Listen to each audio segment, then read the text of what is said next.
All right, Grizz Nation, we are back on a winning weekend. So we are here. We're going to talk about the next Grizz game against Western Carolina. But first, guys, before we get into all of that, we want to make sure that you guys rate, review, and subscribe to the podcast wherever you get your podcasts: Apple, Spotify, Stitcher. There's a lot of them out there. We're there. So give us a rate, a review, and subscribe to our channel out there, our podcast, as they say.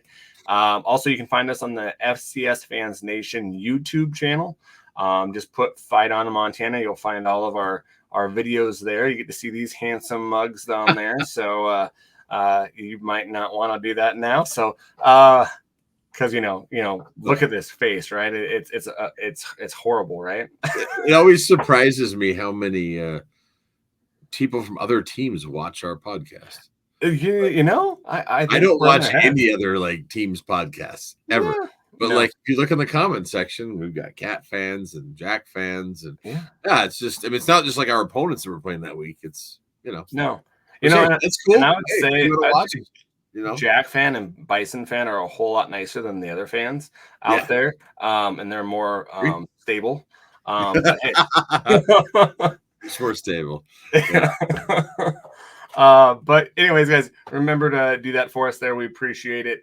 But what we're going to go over this podcast is a bunch of stuff. So we are going to give you some updates on some things that are happening at the university, give you a Grizz roundup on some of the volleyball and some soccer that are happening and that have happened. And then also get into the big question of conference realignment, which that is crazy with the Pac-12 happening, and that might involve us maybe someday. And then we'll get into Western Carolina. We'll also get into some of what we saw against Morehead State and go over that win. So, Luke, before we get into that, how are you, man? I'm doing pretty well. Yeah, it's always nice coming off a W, especially as my daughter put it, #Beatdown.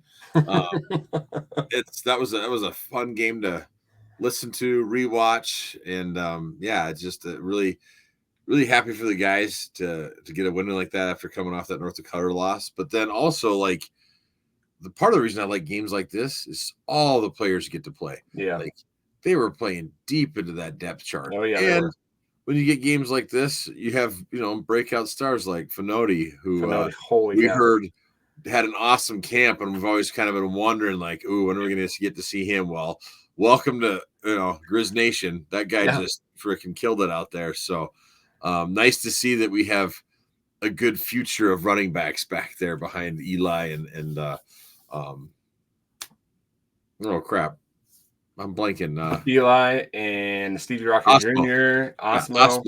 Osmo, when he got his 2,000 yards carries, and I think he tied Justin Green for one of the records or something this weekend too. Yep. But it's we have a stable of running backs. Well, and it didn't surprise us that Fontenay did that, because when I saw him sign, I saw some of his video and his highlight reel, and I was like, holy cow, how did we get this guy? And that was a big get. And what I heard was he's one of the guys that Houck saw down at the San Diego State camp, because he goes to that camp, listen to the staff and stuff, and check guys out. And I know that he played against Ayat as well, because I think they're in the same conference or the same league that they played down there too. So that's a recruiting area that we should tap in more often. That we had to. Back when I was there, we always recruited Hawaii. Yeah. Bruce Walwork, he was from that area and stuff. He was the old lifting coach, and then recruited it hard. And we always had Hawaiian guys in the team. Yeah, like Kamakana and Ayat and Yoro and Opachenko. I mean, there's just a list of them. And then all of a sudden, it seemed like late 2000s, we kind of got away from recruiting Hawaii. Yeah. And so I am so glad that we're back there recruiting it again, because there's some awesome talent out there on the islands. There is. So, So, 59-2. I did see somewhere that was the first time that a score for a football game in the NCAA that's what it ended up at. Yeah, so kind of an unusual score. I had friends go, You gave up a safety? I'm like, no, that's not what that was. But a field goal off the shoulder pad of one of our linemen. Yeah, right off the back. Like, it was 97 kicking into 79 and boom. And I'm pretty sure Morrison will be our kicker for the rest of the year on that one. Yeah, it's that's one of those ones I'm sure the defense was just going, no. When you're getting close to it, no one says it, but everybody's thinking like, oh man, if we can get that goose egg, and shoot. But hey, it is what it is. It's it was a great win by the guys. So let's go into that game a little bit, kind of to just break down that win. Sure. Before we get into, well, actually, let's not do that. Let's hold on to that. Let's do some Grizz roundup with volleyball guys. You're just so excited to talk about that win. No, I'm excited to talk about some football. Like, this is what I've been waiting for. We won, and so that's I've been excited. You're good, man. It's all right. I'm excited, man. I'm excited. So volleyball, they played a hard fought match over the weekend in North Dakota. They lost 0-3. Two of their sets were, I think they were, off the top of my head, it was like 23-25, and the last set was 24-26. Really back and forth. So a very lopsided, like if you look at like 0-3, we got swept, but those were very closely contested sets. And so they have a break until the 20th, and they play at the Kangaroo Classic. And so that's down in Kansas City, Missouri. They'll play the likes of Bradley, Kansas City, and then Lindenwood down there. And then that ends their non-conference, and they'll start their Big Sky conference schedule. So I wonder why they call it the Kangaroo Classic. Like that just like every time you say that, I'm like, oh, are we going to Australia? Well, Kansas City, Missouri, that's not even close to a kangaroo.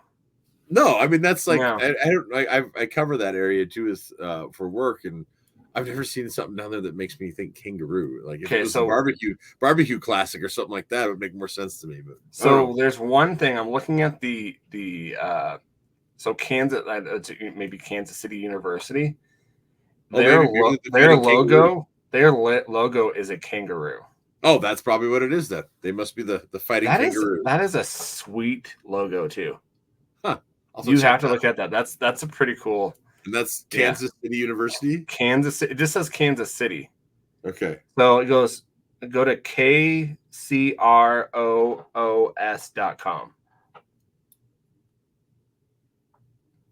So, but yeah, I don't know if they're the fighting kangaroos. Kangaroos are vicious, man. They're tough. Yeah. Oh, yeah. Like their colors are like blue and yellow, light blue, yellow, and dark blue. But yeah, it's like a kangaroo with his fist up in the air, like with a collar shirt on. Yeah, that's okay. Yeah. That's why. All right, we learned something today. That'd be a cool logo to have on a hat. The Kansas City Roos is what they call them. The Roos. Oh, okay. Yeah, Kansas City College. Huh. Apparently, they have a pretty good soccer team too. Interesting. That's awesome. There you go. That's why it's the Kangaroo Classic. There you go. Soccer. They had a massive win. They played North Dakota, and they beat North Dakota 4-0 in Missoula. They've been going care of business versus North Dakota because football and volleyball we struggled. Yeah. So we're glad we got the win there. They've been having a lot of injuries, and so I'm glad to see the girls kind of pull through in this one. We're getting a lot of that young talent in there as well. So their next match is in Missoula, guys, on Thursday at 4 p.m. It's in Missoula, so against Boise State. So definitely go support the ladies. ESPN Plus also has it as well. And then that's their last non-conference game, and they'll play that Sunday. And this is a huge game, guys. If you guys can, if I was in Missoula, I'd be going to this game. It's Northern Arizona coming to Missoula at 1 p.m. So definitely go.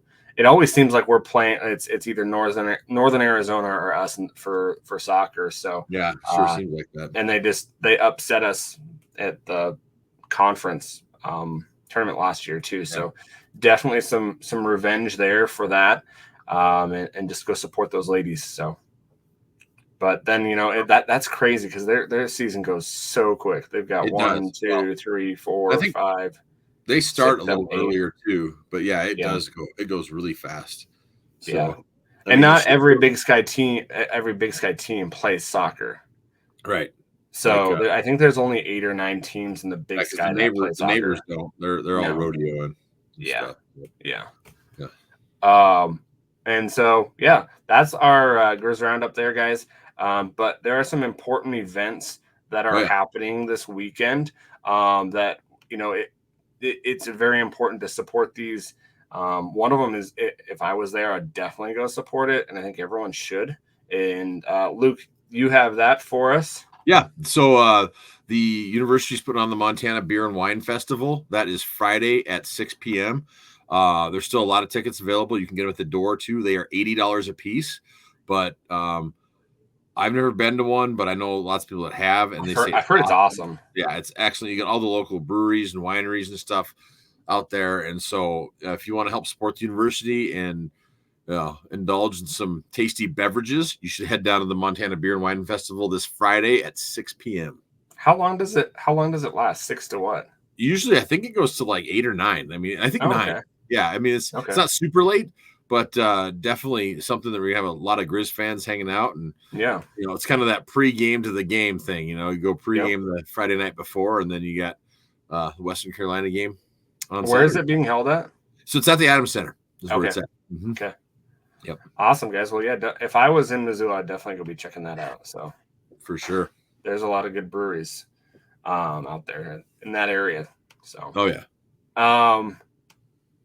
anything else you had on the anything else? The only other thing was, and we talked about this, Braxton Hill got signed today. This Saskatchewan Rough Riders, which I think we're going to see some more of that. The CFL is starting to go sign people.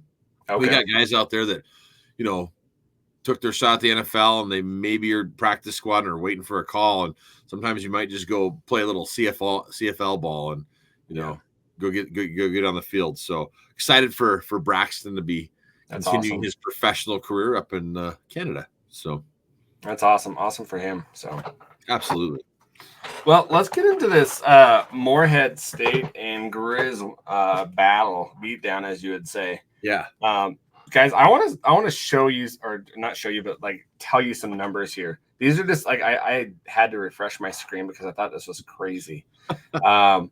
Rushing yards, right? Rushing yards, -14. Yeah, you say that's the net. That's the net. That's I told my father that. I was like, "Hey, did you see the yards for them?" And he goes, "The first thing," because he's an old Grizz. The first thing out of his mouth was, "That sounds like the old 95 days in the playoffs." Yeah. I remember that, where we'd be beating the hell out of teams and they would have negative rushing yards. Yeah. So, yeah. Their passing yards was 59. Jeez. They had their total yards were 45 yards. Yeah. Yeah, that's hard to win when you don't only have 45 yards. Yeah. And what's crazy is they actually had 4 first downs. So one of them was with a penalty. So they had 3 first downs. Yeah. That's pretty impressive with what they had there. Yeah. Well, then since you got those up, why don't you read off ours? I mean, yeah. Yes. So you got 36 first downs, which is, I believe, isn't that you should have got 37. I know it's really close to a one off. So 26 of them were rushing, 10 of them were passing, 410 rushing yards. Yeah, my gosh. Off of 55 attempts, so we're averaging about 7.5 yards a carry, 7 rushing touchdowns. Yeah, that's a day. Yeah, that's a day. 166 passing yards with an average of 5.9 an average attempt. Total offense 576, which we had 83 plays. We almost doubled them in plays. Yeah. Big difference from the 9 plays that we had in the second half of the week before. So we had 1 penalty for 11 yards. That's good too. That's play. I mean, because the thing is like when you're playing a team like this, it can be easy to pound your chest and do different things and possibly cause penalties. And we played really disciplined football too to come away with 1 penalty. That's pretty impressive. Though, I have to get on Mr. Morrison, man. They beat us in their punt average, man. Oh, did they? Yeah, well, they had more punts, but I was just saying, did we I don't know if I remember. We had 1 punt, 36 yards, which that's pretty low for us. We've been averaging about in the 40s, but that's crazy. I'd rather have it where we only have 1 punt a game. I'll take that. I'll take that too. I'd take that stat any day. So and so we had 1 interception. We'll probably talk about that one. And then this is I am on the side that time of possession does matter, just because I've seen it last week and it does matter if you have the ball or not. It definitely mattered the week before. Absolutely. So 35 minutes we had it. We were 5 of 12 for first downs, 4 of 5 on fourth. Which the big thing is for our defense. Well, we got off the field. They had 1 of 12 for first downs. And so that was great to see. We had 5 sacks. We were, red zone. We were 7 of 9 in the red zone. And 6 of 7 from PATs, which that's where we got that 2 from. And then we missed. We were 1 of 2 for a field goal, so we missed a field goal. So, pretty perfect stat line. Yeah, the only thing is working on our kicking game. Like that's the only. Basically, that's working our kicking game, and you've got passing guys. You've got 9 of 16 for 87 for Fife, 9 of 11 for Ayat with 79 yards, 1 touchdown, and 1 interception. Fife did get sacked twice, and Ayat didn't get sacked at all. Rushing, this is just a crazy stat. Am I saying it right, Fontany? Yeah, or is it Fanati? Fanati. I think it is Fanati. Yeah, Fanati. Because it's Fonoti. I think it's pronounced Fanati. Fanati. Okay. Yeah. I'm probably saying it wrong, and I'm sorry. 24 attempts, 177 of net, 176, averaging 7.3. Gilman, 8 attempts, 106 yards, 2 touchdowns, and Fontany had 1 touchdown. Average, are you looking at this? Guess his average. 7.5. 13.3. Jeez. Jeez. Osmo, 10 attempts, 76 yards. He averaged 7.6. Stevie Rocky Jr., 3. This is just nuts. 3. 58 yards. What was his average? 358. I'm trying to do the math. I know, Michael. Like 18? It was like 19.3. It's like, trying to do the math real quick. Sorry, I'm putting the math. Sorry, dude. God. That's just wild. And I'm like, man, you look at all of that, the four horsemen there, right? Yeah.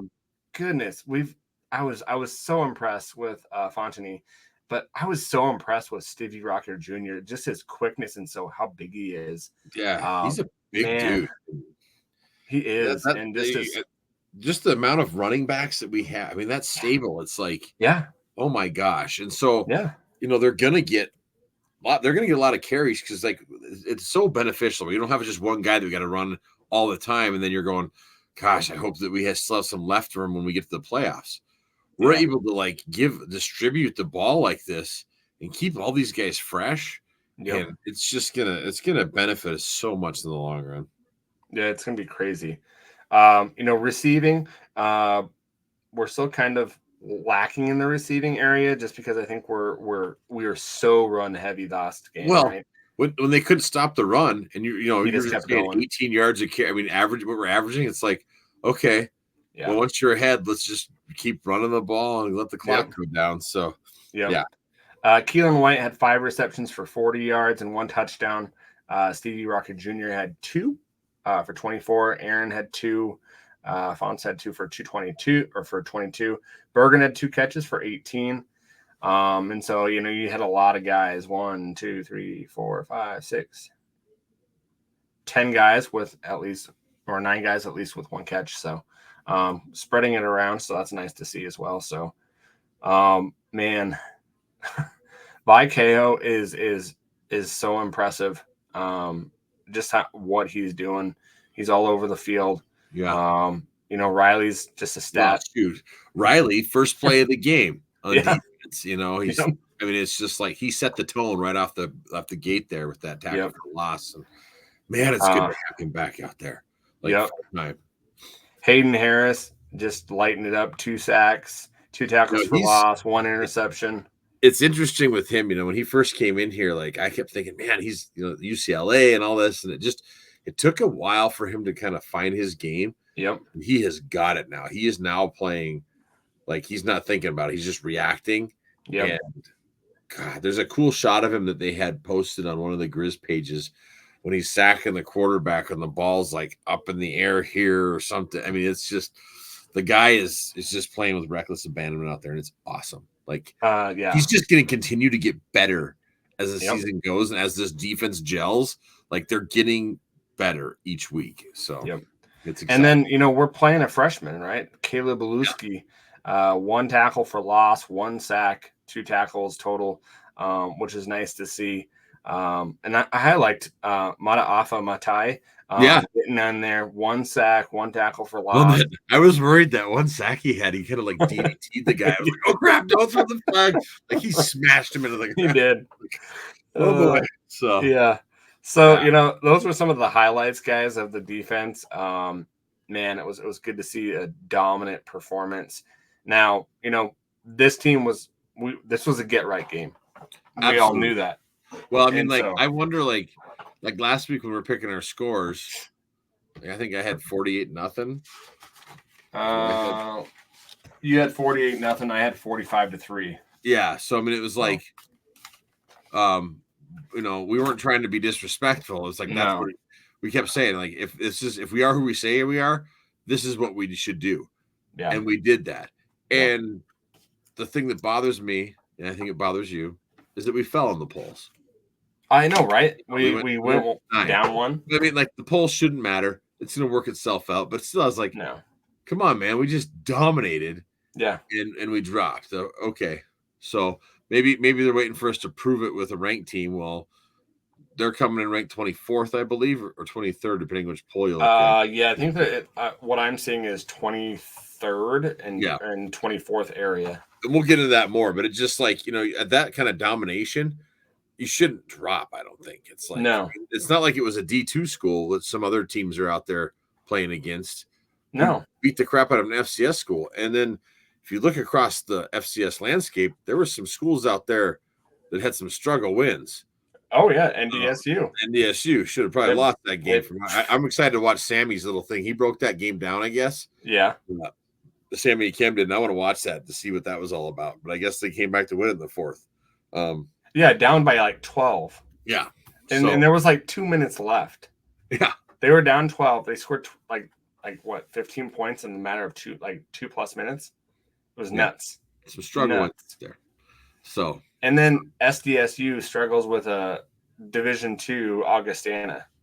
So they beat Augustana 24-7. Everybody listen to this. So I live in South Dakota, as most people know. The talk around here was, or are they going to just shut it down at halftime because it's Augustana? Like, everybody assumed that they would beat them like 80-0, and they'd have to do like a mercy rule in the 4th quarter. Like there was a game not long ago where they the coaches agreed to cut the 4th quarter in half or something like that for timing. And that's what the talk around town was.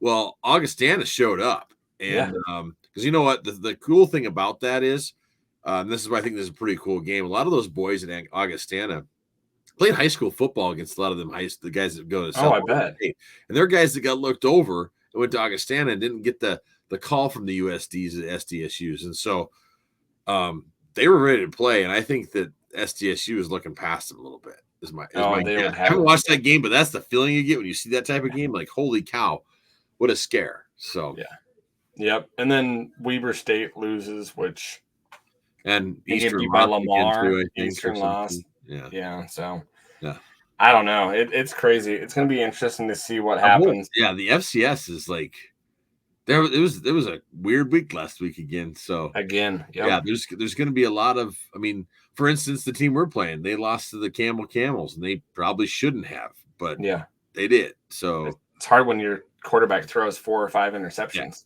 Yeah, exactly. And that same team that we're going to be talking about almost beat North Carolina State. Yeah, top 25 FBS team. Former Grizz coach Dorn. Yeah. So, any last thoughts on Morehead State? I think we need to go over kind of some of the aspects of. I tell you what, our offensive line took the football out of their defense. And our receivers and everybody, like they were just, and our running backs too. Like those guys, you watch them, they were done playing football. And our guys didn't stop. They just kept pushing them back, pushing them to the ground. The receivers were blocking. The running backs are running through holes, and they're not even wanting to line up and tackle them. Like it's like this hurts. We'll just try to trip them. And then, our offensive linemen were getting deep into their backfield. They're driving their guys back into the linebackers. I mean, that's like when we talked about what was happening to us at UND, how we were on roller skates. That's what they were. They were doing the same thing and driving them back. And then we got Eli doing hurdle moves now and stuff, and just like, I mean, that we were kind of showing some stuff that we could, possibly do in the future and just, expand on. So, yeah. During that game, Ayat throws a pick, and I knew what was going to happen. He was going to get sat, right? That bothered the hell out of me. It bothered the hell out of me. Like, honestly, like my perspective, like, I understand you're going to do it, and you always do that. Yeah, that's Bobby. He does in a young quarterback, like even Morningwood, right? Mm-hmm. Even he said on Coulter's podcast the week before, when he's bringing up a quarterback, which he knows because he coached in the NFL and some of the quarterbacks, is you don't get down on them. You say, oh, what are we going to learn from that? And you raise him up and you make sure that he's able to go out there and do it again, that you don't restrain him. Yeah, especially with a team like this. Like, that's what really bothered me. It's like, okay, I know this is your MO. If you fumble or throw an interception, go sit on the bench. Like, that is Bobby. This was not the time for that, especially the young quarterback. It should have been, you should lift him up, get him back out there. And it just pissed me off. I was hot about it. And, like, some of the people I was watching the game with, some friends that aren't Grizz fans, just watching it, they're like, why are they doing that? That's going to ruin his confidence. I was like, exactly. It just doesn't make sense. Now, he did get back in, scored some more stuff, and like I think he's got the mental fortitude to get over that. But you got to be careful with that with young guys like this. And it also bothered me because I knew that his mom and dad were in the stands. Oh yeah, and that really grinded my gears a little bit. I was like, come on, man. Brian's here with his wife watching their son, and you're gonna do that. But I mean, I don't know. I didn't agree with that at all. Yeah. I thought they should have left him in, but that's, I guess, I'm not the coach. It's his decision. And I think we'll probably get to this because I looked over some of the questions, but I'm in the perspective of we know who the number one guy is. Yeah. I'm sorry, but Ayata's the number one guy. That's the guy we got. Yeah. And you go with him, you go with the youngster, even if he makes mistakes, you go with him, you decide on it so that your team knows what they're going to expect. Your offensive line knows what to expect, and you stop doing this quarterback carousel. Yeah. And it's done. If you can't decide who your quarterback is in the off season, I'm sorry, but it's a joke. To me, it's a joke. Yeah. It gets to a point where you lose games, right? Yeah. And that game could determine if we're a top 2 seed. Yeah, and that's a big deal. I mean, if you get in the top home field through the playoffs, and how much that matters to us. So and the university in Missoula, right? Yeah. So it that was I guess the one negative I took out of the whole thing was his choice after that. Instead of putting him right back out there to get it right, I mean, then I would say if he throws a second pick, okay, you can go sit him down. But give the kid a chance. I mean, especially against a team like this, it's like where you can easily, get yourself right again and mentally be, but. If you go look at that pick, it wasn't atrocious throw. It was a throw where it was placed where you would have to go up and get it, where it was almost out of reach for him and almost out of the reach of the actual wide receiver, where it was an impressive grab. Yeah. And so it wasn't like this egregious, like I'm looking down the formation, I'm throwing right to a guy where there's no one there. He was throwing it and trying to loft it up where only his wide receiver could get it. Yeah. And so again, I didn't agree with it. And maybe they're like, okay, let's put, a Fife in and see what he does. And, I don't know. He was okay, but I'm watching him, the eye test. Ayat is the better guy. Like he's, so. And honestly, if you, and this is, I might piss people off, but I know why they want Fife in there kind of to do what we did last year with running the quarterback. And I think you can do that with Ayat, but also have a benefit of him throwing it and not play what people call runs the ball well. Yeah. So, not play this like Bobby ball of just like running the quarterback and stuff. Yeah. And I don't know. It's time, right? I can't, I guess, say a whole lot about it, but at QB Club tonight, there was a video of Fife and he made some mistakes and Bobby even said it. So it was like, it was like he was supposed to do this and did this. And so, interesting. I was like, maybe if you let that, I was just like, I was like, maybe let the other guys stay in. I mean, But anyways, it's both Adam and I are on the Hayat, train. That's the train. The guy should be. So it'll be interesting against. I mean, so because of the opponent we were playing and we knew what we could do. I think that's part of the reason why I was like, I'm going to sit him down and make him think about it, sort of thing. I think against an opponent like that we're going to play this week, you can't do that sort of thing. No. So it'll be interesting. Hopefully he doesn't throw a pick or anything, but if that happens, I'm interested to see what happens again. So. But you're going into this game and you've got to play your starting quarterback the whole game. Yeah. I'm sorry. Otherwise you're going to have a confidence issue. You're going to have a confidence issue. Mistake, you're going to pull me. Then it's like you're playing scared almost instead of just exactly. If he does it again during this game and does that the same thing, if he throws a ball or something like that, it's going to get in his head. Yeah. I'm sorry, but you're going to have that in the back of your mind, no matter how headstrong you are. That's going to come out if you keep on doing the same crap. So I think that that Kaylee has got a good head on him, and I think he can take the coaching well too, and because he stepped up and played well when he came back in.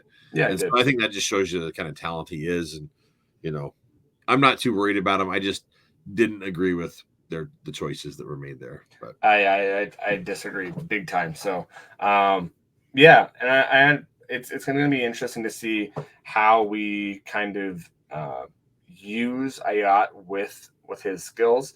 I think that they're kind of having they say that they've opened up the playbook, but I really don't think we've thrown too many deep balls. And I think Ayat's deep balls have been kind of iffy. Some of that way that they kind of he hasn't been thrown off, been able to throw, and that was one thing I think that made a big difference this week too. If you notice, we moved Liam Brown back to his natural position of guard and Klimzak to center. Yeah, and that's what we brought Klimzak in for, was to play center. I thought originally. Yep. And I think it was just getting him used to the position. Well, I thought he looked good out there. I mean, I did too. Again, it's against, and not the greatest opponent, but that's the kind of good game to get the O-line gelling. And we played a lot of O-line. If you look at the rotation, we're rotating guys in and out and kind of seeing how everybody plays. They all played together well, but I do think Brown out there beating people down at the guard position and stuff is better suited for him rather than having the ball too. Well, and I think that with Klimzak playing that center position, he is left-handed. So there is going to be some differences with getting a ball from a left-handed center than a right-handed center. So I think that you probably should have left Ayat in, but that's because both of those quarterbacks are going to have to get used to him hiking that ball, right? So I guess from here on out, I bet we see that line where Klimzak's center, Browns at the guard, and so on. So yeah, I think that's our best offensive line, and it did look like they widened the stances a little bit. They did a little bit. They did, not huge. Like, I mean, they were definitely wider. Yeah, and so this, you're talking about that deep ball. If we can give more time, get him to step up, and you can see each week progresses and like just taking the coaching. Yeah. There's going to be some opportunities against Western Carolina for those deep balls. Like watching the film, there's plenty of opportunities in the passing game there. And so, again, that's why I think gives us our best chance to win against these guys as well. So, yeah. And I think you're going to see Ayat use his wheels a little bit more this week as well, just with what they like to do as well. Yeah. Yeah. But before we get into any last words about Moorhead State, man? Nothing. I just think it was very needed. Yes. After UND game to have a game like this, like I think for everybody, just to kind of get right game. And again, we did it the right way. Yeah. If we would have came out and won like 28-7 or something that, this would be a whole different conversation and feel. But we went out and did the right thing, and then in typical Bobby fashion, we could have scored again, but they stopped and took the knee. Like, I enjoyed that. You drive it right down there and go, oh, all right, we'll stop. But then, like, I was telling the people who were watching it, they're like, well, they're not going to score. I'm like, no, he's going to take a knee. But if that other coach decides to take a timeout, we're going to score. Like, so he's letting them know, like, hey, we'll take a knee and let this run out. Or do you want us to pound it down your throats? Yeah. So, yeah. Well, and if it would have been a 28-7 score, we probably would have been out of the top 25. Yeah, well, I mean, it's I'll tell this to Grizz fans out there: don't go look at these idiots that put up their own top 25 things, because there's some guys that have us like ranked 20th, and like, I mean, there's some ridiculous stuff out there. So just the top 25 thing is what it is. I really don't think it matters that much until you start getting into conference play. No. These non-conference games for any of us, even though we're playing some kind of, I guess, common opponents like the UND, we've played them in the past, but it's still like this kind of guessing it. Like, we've never played Moorhead State, and we've never played Western Carolina, and so you're playing these teams and you're kind of getting a feel, and you really don't know who you got till you get into that conference play, I think. Well, and it's kind of interesting with those rankings. Like, each person's going to be ranking it differently. Are you ranking on who the best team is now? Yeah. On this week?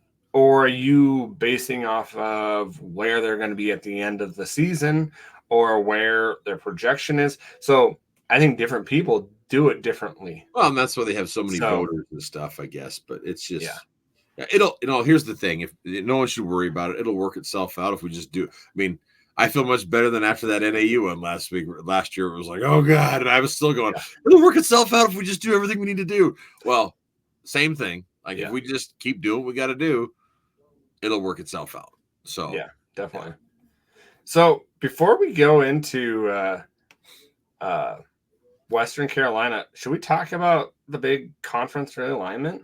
Yeah, sure, we can talk about that. Absolutely. So I know that we're kind of out of sync here, and I'm kind of going off, but I know that all of you probably know, and if you don't know, the Pac-2, Pac-12, the Pac-12, with Pac-12 went to Pac-2 with Oregon State, Washington State, who Washington State beat UW this weekend. That was pretty sweet.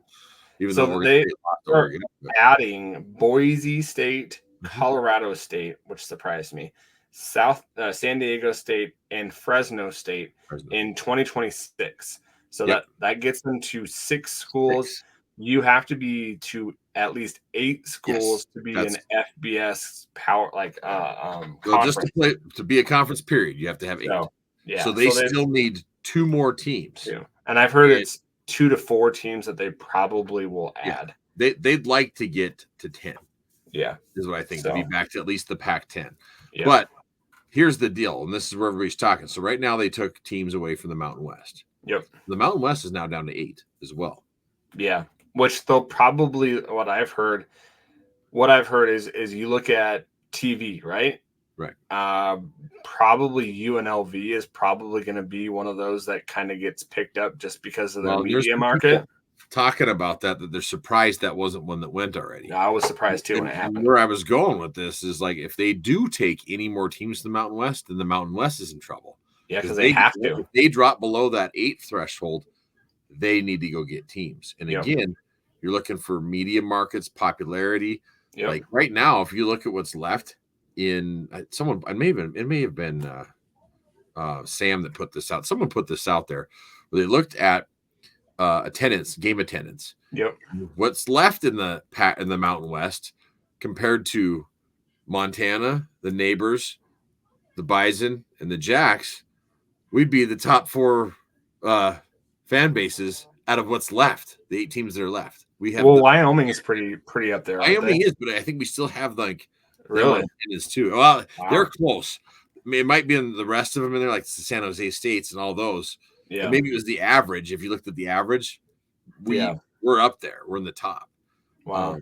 So it makes things interesting. But again, like you were saying, TV markets, it all comes down to dollars and cents. And well, Fargo, Brookings, Bozeman, and Missoula aren't exactly huge TV markets. Now, that being said, fan markets is a different story. Market is big. I was telling Adam this before we got on.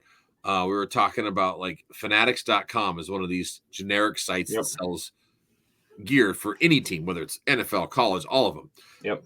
The University of Montana is always in like their top 10 of most sales. And that's like including like all your big boys and the FBS and all that stuff. So we have a widespread audience of people that are watching and stuff. Oh yeah. But it just depends how that comes over. But if they're looking purely sports too, I mean, we fit into all those categories. Like we fit in well. And like I keep looking back at the old Big Sky Conference teams, like the Nevadas of the world, the Boise States that now left, but used to be in there. And so I don't know. It's really interesting. The talk is it's South Dakota State, North Dakota State, Montana State is what everybody thinks should be looked at. Even like these ESPN analysis and stuff, they've even said that those are the ones. Yeah. Now, the one thing about Montana and Montana State, the Board of Regents says it's a package deal. You don't get one without the other. Like they have made that clear years ago before the WAC dissolved. The WAC invited us, just Montana. The Board of Regents said, nope, we got to take them both. And at that time, my MSU was down. Like they were just and they weren't even ready to do that. They weren't ready. Yeah. And I don't think we were ready at that time either. Like it was like we weren't. But now, I mean, if there was ever a time, it's now. And so you entertain it. Like we're not going to say no. I mean, I don't think we've been invited yet. I've tried to listen to every Haslam interview that they've done on this, and he's kind of said the same thing. Like it's interesting, depending on those thresholds. Yeah. Because if there is other teams that go from the Mountain West to the Pac the Pac 6 that it is right now, and they drop below that threshold, boom, they're going to be wanting to add teams. They're going to have to, yeah. If these two conferences, the Mountain West and the Pac whatever, want to be relevant, you need to have more than just 8 teams too. You need to be in that 10 or 12 threshold to be relevant with the rest of the group 5, the group of 12, or the group of 5 conferences. And what I've also heard is the Pac 12 wants to get back into that Power 5. There's a Power 4 right now. So that's what they're trying to do, is make this move for it. So yeah. Well, and I think like you look at Hawaii, man. Like, would they they're in the Mountain West? They're playing in the Mountain West, right? Wouldn't they more likely to play like some of those Pac-12 schools? Like they're all on the West Coast. Yeah. And I don't know. I'm thinking that way that they might lose that one. Well, UNLV, and that doesn't matter as much anymore. Like it's like now with the I've heard Hawaii might go independent. Yeah. As well, that's one that surprised me too. Wouldn't you be going after like a BYU? They fit right in that region and stuff. But isn't BYU a part of the Pac or the Big 12? Did they go to the Big 12 now? There's been so much dang realignment. Maybe they did. I think they did. I think they used to be independent for so long. I was just like, yeah. I'm gonna look real quick. I think they did go to I'm sure I'm probably wrong. The Big 12. But yeah, and I think that you look at they're in the Big 12. Yeah, Big 12. You're right. So they lost it on that one. I mean, that one they would fit into that whole Oh yeah. So, but who knows? Maybe they might try to steal them back. Like that's the other thing they could be doing is trying to steal teams that weren't in the former Pac-12 but are in the Big 12 that weren't back. I mean, there's all this stuff that we don't see in the background, but the easiest takes are going to be going and grabbing a group of 5 teams and stuff. Yeah, I just don't know how you're gonna get teams from that Big 12 to come to you, right? Yeah, it's gonna be hard. That's those. I mean, the Big 10, Big 12, SEC, they're all strong conferences. Because all these schools, they're not going to grab really ACC strong teams because they're still mainly on the East Coast. Unless you get Stanford and but they Cal to come back. Yeah, but you never. Yeah, unless you get them to come back, but I don't see them coming back. It's just that's why it really feels like if the Pac-6 is going to grow into the Pac-10 again, they need to poach teams from the Mountain West and things like that. So well, and one thing is the big thing like before all this was happening is they raised that 5,000 to 5 million cost to jump. Well, because the Pac-2 or Pac-12, whatever you want to call it, basically stole these teams away. Yeah.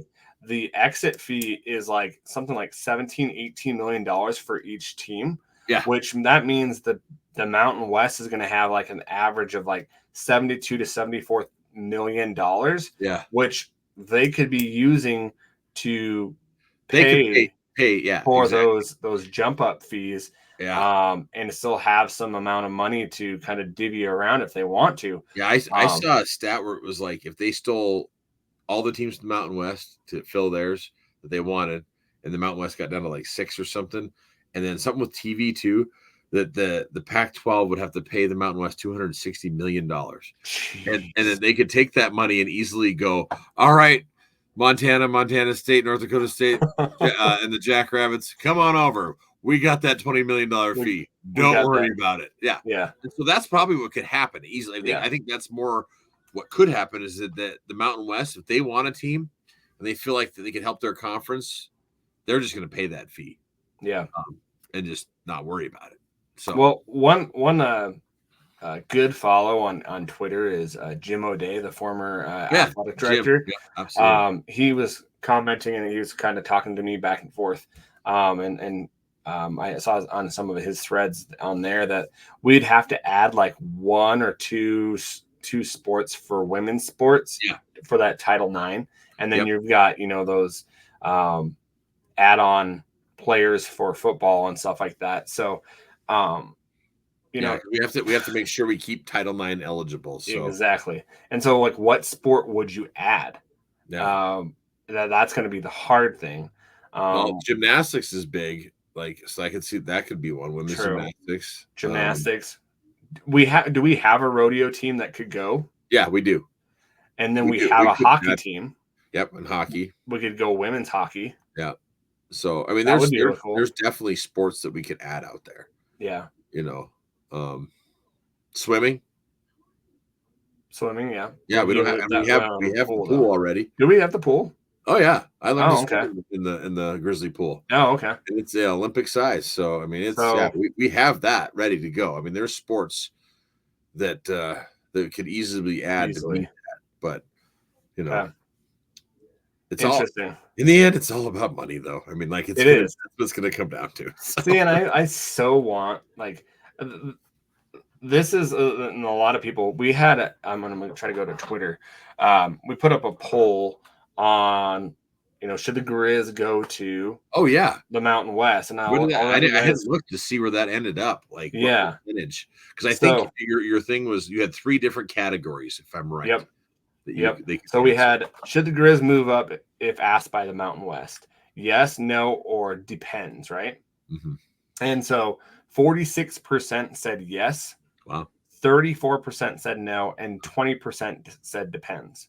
Wow. And so I think that 20%, a lot of the people are saying, well, if they have a champ, and that's the whole big rumor is if the Power 4 or Power 5, they're going to have their own championship, and then the G5 or whatever is left over, they're going to have their own championship. Yeah. We'd still be playing for a championship, which I think is going to happen anyways. Really, it just is shifting everything. It's just going to shift everything. Shifting everything. Yeah. So, I think if you have to do this, like it's time. If North Dakota State goes and South Dakota State goes, Yeah. I know people are going to say, well, we've done this before. Yeah, but you actually had other teams that were relevant. Yeah.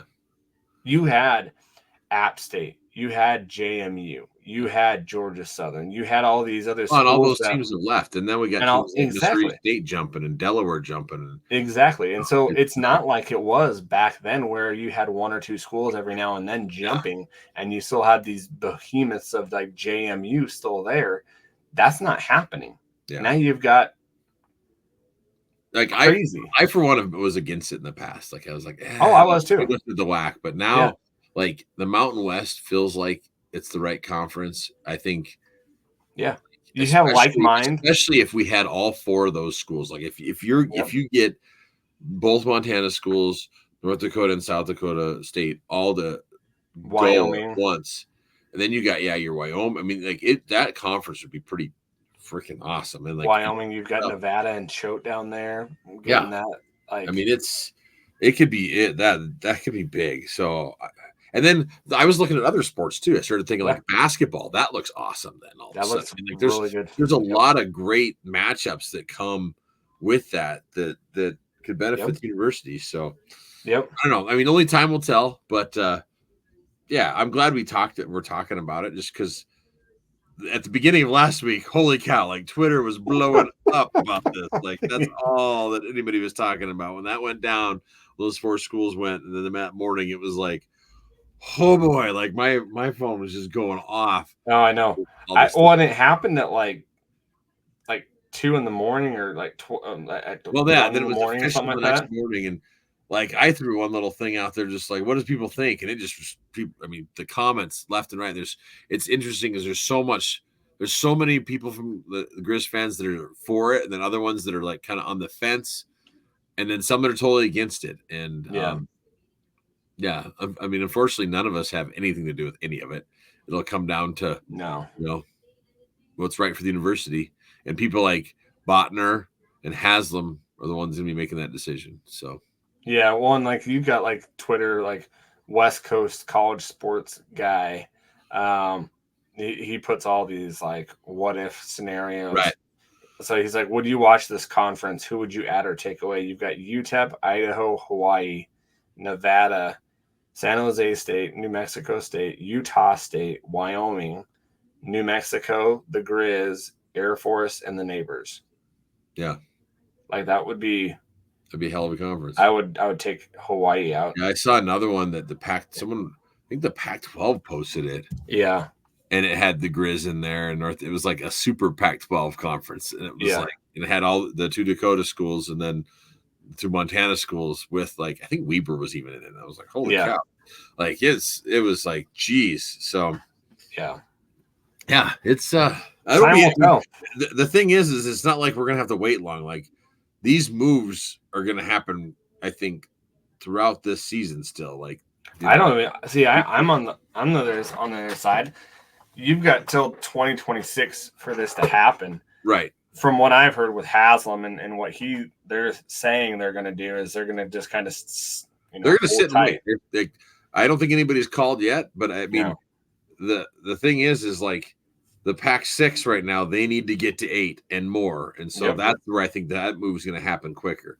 And if that move happens with them taking more Mountain West teams, then watch out. Like that's the key. If the Mountain West gets robbed of more teams and if they drop below that 8 number, then the probability of us getting a phone call is much, much higher.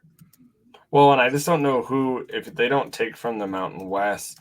I'm looking at the American, the American conference, Texas or somebody. I mean, come on, Well, yeah, you've got. Well, let me see here. I'm trying to find out. Texas State Bobcats. I watched them this. Well, weekend. Yeah, you've got Army, Navy, Memphis, which I've heard that Air Force Air Force might move to the American.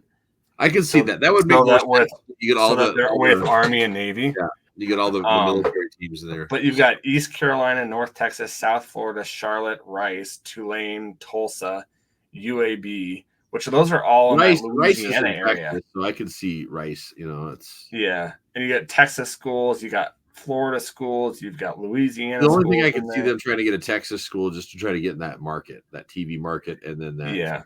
Well, and again, who's watching Texas State, and who's watching? No.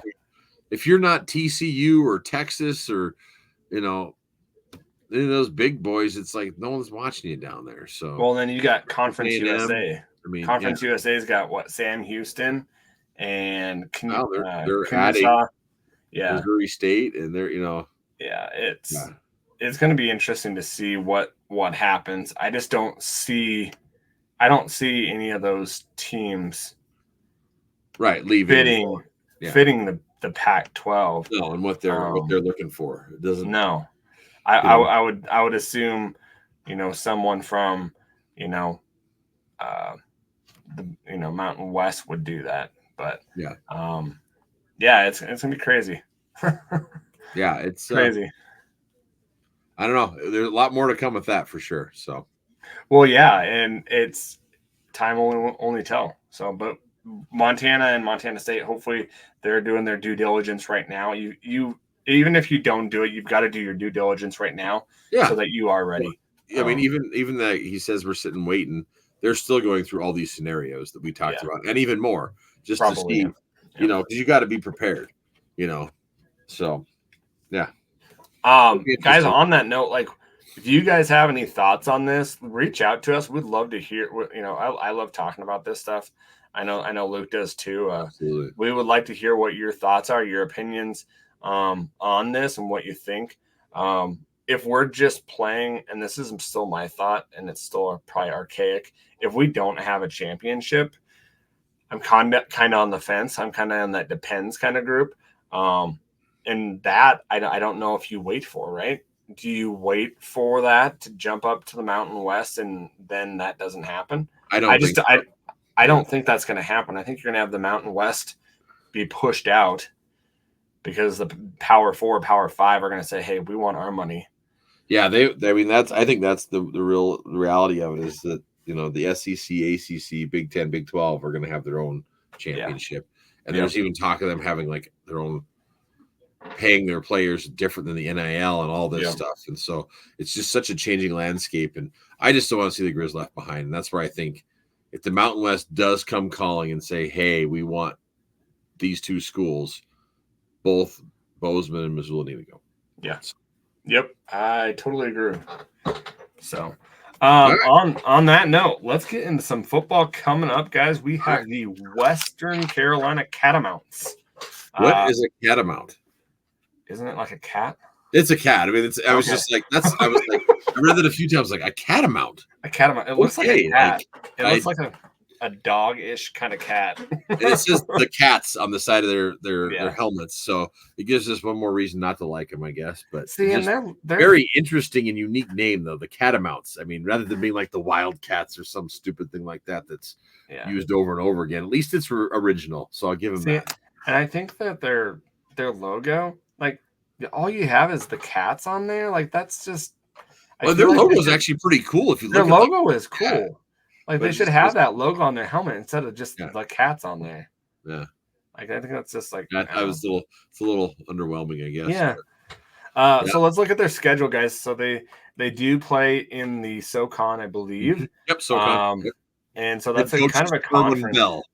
Yep. So that conference is looking like, to me, a pretty good conference this year. But they started off playing North Carolina State in Raleigh. That game was a whole lot closer than the final score of 21-38 loss.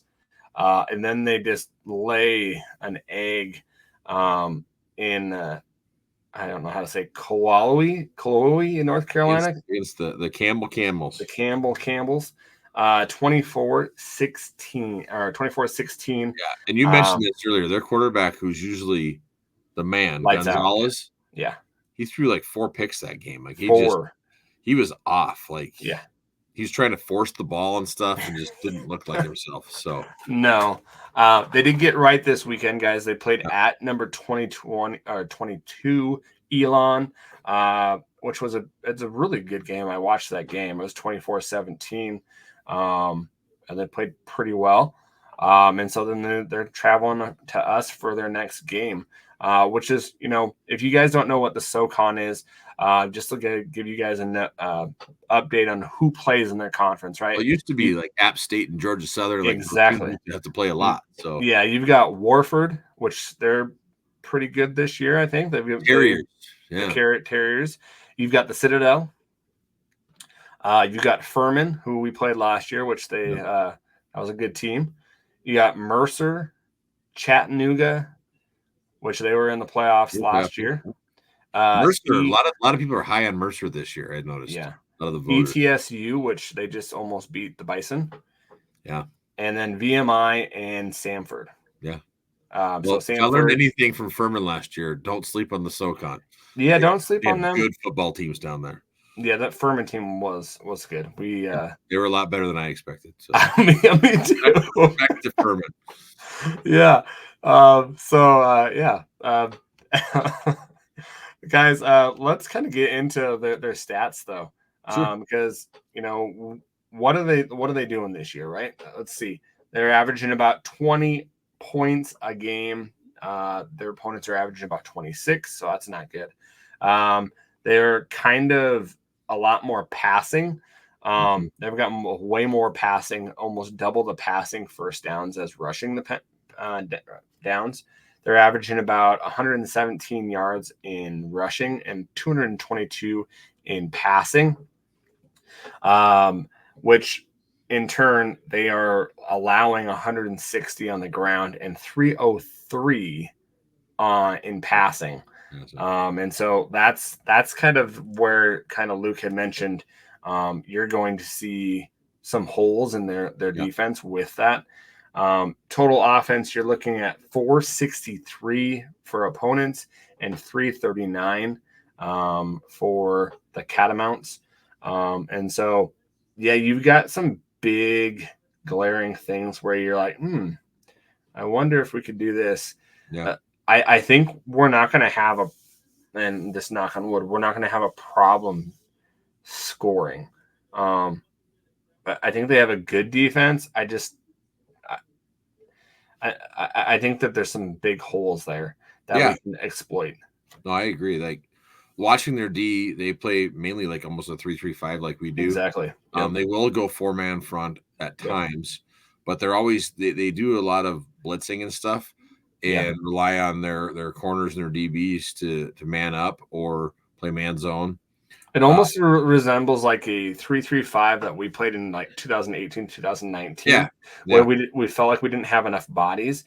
And not anything against their team, but their front seven really seems a bit on the low side, that the like size wise. They are very, very quick. Yeah, I would say they're fast. Like their defensive linemen are fast, and they got some quick people on the defense. Their linebackers are very quick from side to side. So could be something where our linemen and stuff get a good push and could open up some running holes. I agree. If we can get a good push and then make our way to the second level, like we do a lot of double teams.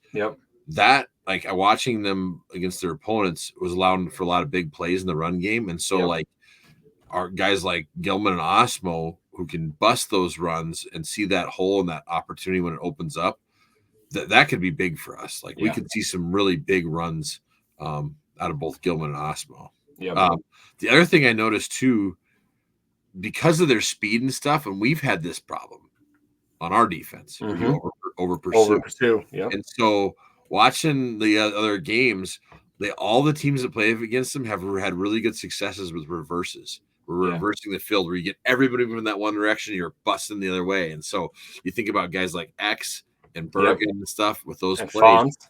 We could, Fonts. We could see some really big reverse plays where we're getting huge chunks of yards out of it. Their punt average, you're looking at about 42. So their net is about 39 there. So pretty good punting there.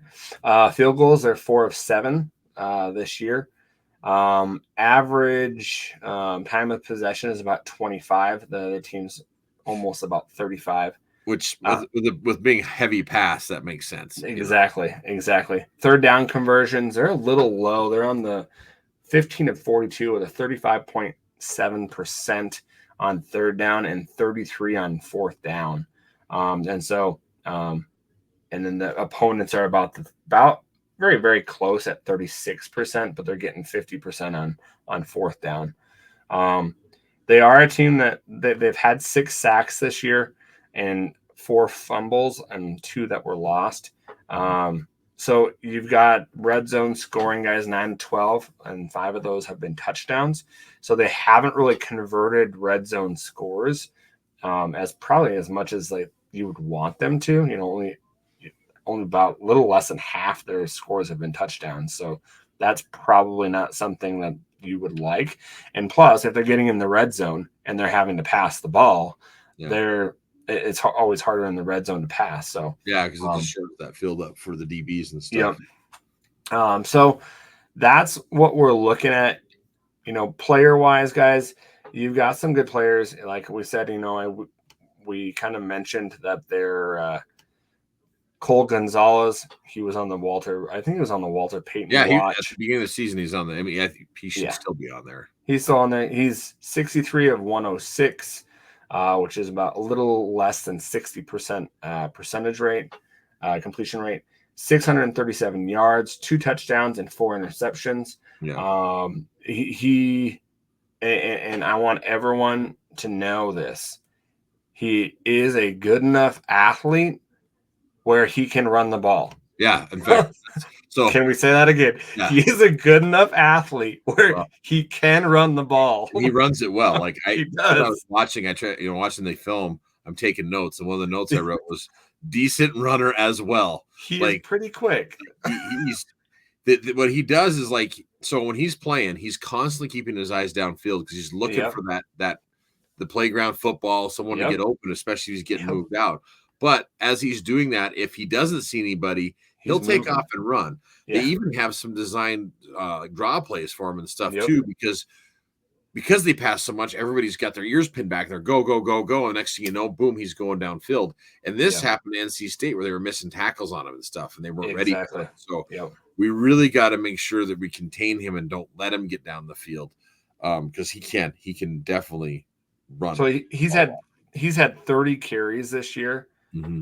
With 107 yards. Yeah.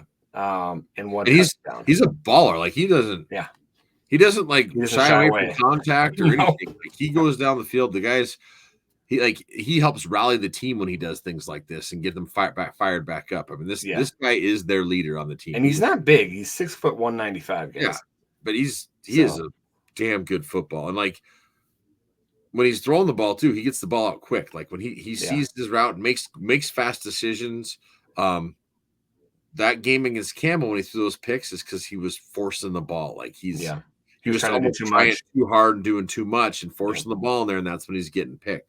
But otherwise, he looks off his guys and keeps his eyes downfield. I mean, he's looking for that play, and that's where we have to be careful. Like when the play does break down, our DBs need to stay with their guys because he's looking for that guy to get open, and that's where they can hurt us. So we just got to stay disciplined out there and not pull off when we think the play's over. Like, stay with your man.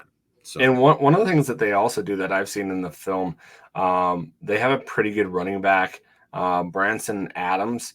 And number 2.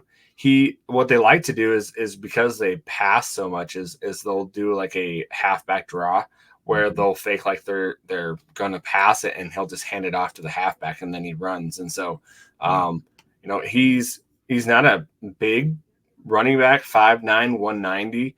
But his best last game was against Elon, 14 carries for 81 yards. He runs and smart too. Like he does. He has good vision and sees the holes. Like he doesn't hit the hole too fast like he sees some running backs do and experienced ones.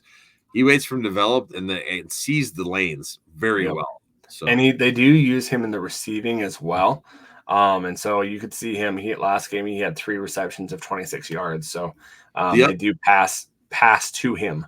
The other running back, number 6, Corey Reddick. Yeah, because so in the Campbell game, Adams didn't have the best game. No, they kind of shut him down. But 6, all of a sudden, he had some big runs and played really well against Campbell. So they do have both of those guys that could be threats to us. Yep. And he's 5'10", 175, so he's another quick back. And so they beat you with the passing, but they are able to kind of sneakily get their rushing yards in.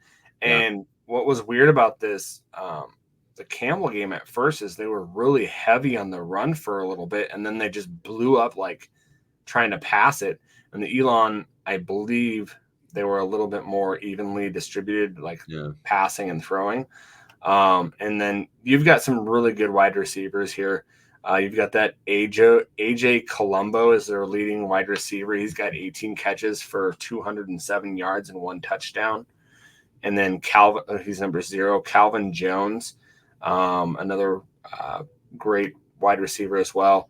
He's got 12 catches for 128. And so they've got some guys that can catch the ball out of the backfield, and also some good wide receivers as well. So, well, the one guy you haven't mentioned yet that makes me nervous on film is number 87, Jake Young, their tight end. Yeah, big, and he's got good hands. He's a big target, and they like to use him down the red zone because because he's so big, he'll block and then sneakily get out there or get off, and then he's just. He kept popping up, and I kept going, oh boy, because if you remember last year, like we played Furman, they had that big tight end. Like we've had some of these big tight ends that have thrown us for a little loop here. So 6'3", 240. Yeah, and so God, he's only 6'3" on tape. Maybe he's playing against some shorter guys on tape. That's what they say here, 6'3", 240. He looks bigger than that. So that's the one guy that I kept noticing on the film, going, we got to keep an eye on that cat there. And he's got 9 receptions for 103 yards, so and 1 touchdown. So they do like to get him out of when they do go into red zone type possessions, you're probably going to see him get the ball. And so, special teams guys, just kind of give you a picture. Stephen Brantley is their punter, 42.36 an average. He's had 6 inside the 20 and 1 inside the 50. You've got Christian Lowry is their field goal kicker. He's 4 of 7 right now. His longest field goal is 47. He does not like to go past the 30 yard for a field goal. He's 2 of 2 for 20 to 29. And then anything after that, the 30 to 39 range, he's 1 of 3. And then 40 to 49, he's 1 of 2. And he's had 1 block as well. Yeah. Their kickoff is Paxton Robertson, and he's been averaging about 61.7 on average with 7 touchbacks. So it's going to be interesting to see what happens here. Their defense, and I think we've already kind of went over this, their defense is quick. Their front 7 isn't going to be the biggest guys we face this year, but they are going to be very quick. Their leading tackler is Mateo Sudupo, 20 tackles, 1 tackle for loss, 1 interception, 1 forced fumble, and he is a safety. Which that's not always good that your safety is your leading tackler. Well, that leans into more like when Robbie was for us. Exactly. And then you got Samari Dukes. He's their second leading tackler, 18 tackles, 1 tackle for loss, 2 pass breakups. He's their cornerback. And then their third leading tackler is their linebacker. He's really good. I liked seeing him. Antaron Turner, 14 tackles, 3 tackles for loss, 2 sacks, and 1 QB hurry. But, any guys that have any, I'm trying to look down here with sacks, you've got Caleb Fisher with 2 sacks here. They're not going to, it really seems like they don't get the pressure. They don't get to the quarterback, but they make it chaotic enough where it makes it kind of, hurried the quarterback. So, it's. What are your thoughts on their defense, Luke? So, watching their defense, like the big thing I noticed was like their defensive backs like to play off, like they give you like give the receivers a lot of room, and so if Ayat is making quick decisions, like we can pick them apart like quickly, like they're playing off so much, and so like you can see those quick hitters, and then opens up the long game. Exactly, quick hitters out in the flats and stuff. We could really pick them apart in the passing game. The other thing is there's holes in their zone when they do play zone. But they also like to play a lot of man because, like I said, they're blitzing corners at times and safeties.